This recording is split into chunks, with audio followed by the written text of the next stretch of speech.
Semoga rakyat Aceh sama-sama berjuang, ikut mendukung apa yang telah diupayakan oleh saudara-saudara kita. Terlebih kepada semua jajaran PA dan KPA, Panglima Wilayah seluruh Aceh, secara bersama-sama untuk memperjuangkan pulau itu kembali ke Provinsi Aceh, sebagaimana mereka dulu memperjuangkan sama-sama dalam rangka memenangkan Prabowo Subianto. Itulah saudara sekalian, apa yang ditimbulkan oleh SK Mendagri terbaru telah membuat kembali carut marut wajah Aceh.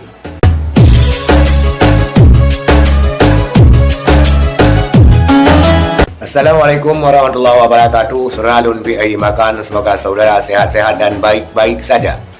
Rabu kemarin, tanggal 3 Juni 2025, berbondong-bondong pasukan Agam mengepung 4 pulau yang dicaplok oleh Provinsi Sumatera Utara.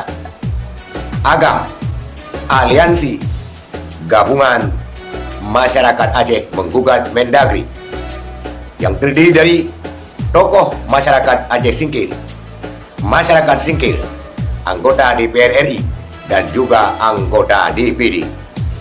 Sama-sama mengepung dan menduduki pulau yang kini diserahkan oleh Mendagri kepada Provinsi Sumatera Utara. Inilah tujuan akhir daripada Mendagri yang menjadikan suhu politik Aceh tidak menentu.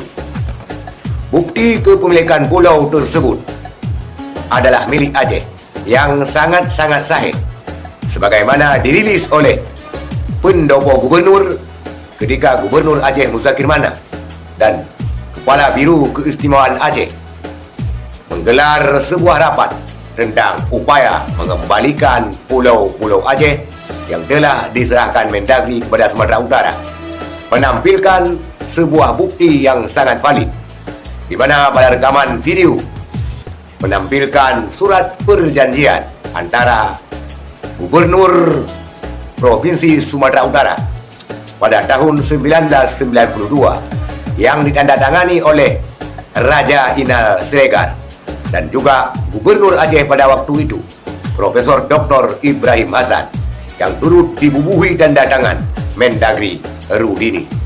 Lantas, Mendagri Tito Karnavian dengan serta-merta mengeluarkan keputusan terbaru tanpa adanya pembatalan daripada perjanjian tersebut oleh pihak terkait ataupun oleh pengadilan, dengan menyerahkan 4 pulau kepada Sumatera Utara. Telah menciptakan konflik dan telah menimbulkan situasi politik yang tidak menentu di Aceh. Saudara sekalian, semoga rakyat Aceh sama-sama berjuang, ikut mendukung apa yang telah diupayakan oleh saudara-saudara kita. Terlebih kepada semua jajaran PA dan KPA, Panglima Wilayah seluruh Aceh, secara bersama-sama untuk memperjuangkan pulau itu kembali ke Provinsi Aceh, sebagaimana mereka dulu memperjuangkan sama-sama dalam rangka memenangkan Prabowo Subianto. Itulah saudara sekalian, apa yang ditimbulkan oleh SK Mendagri terbaru telah membuat kembali carut marut wajah Aceh. Sekian, terima kasih. Assalamualaikum warahmatullahi wabarakatuh.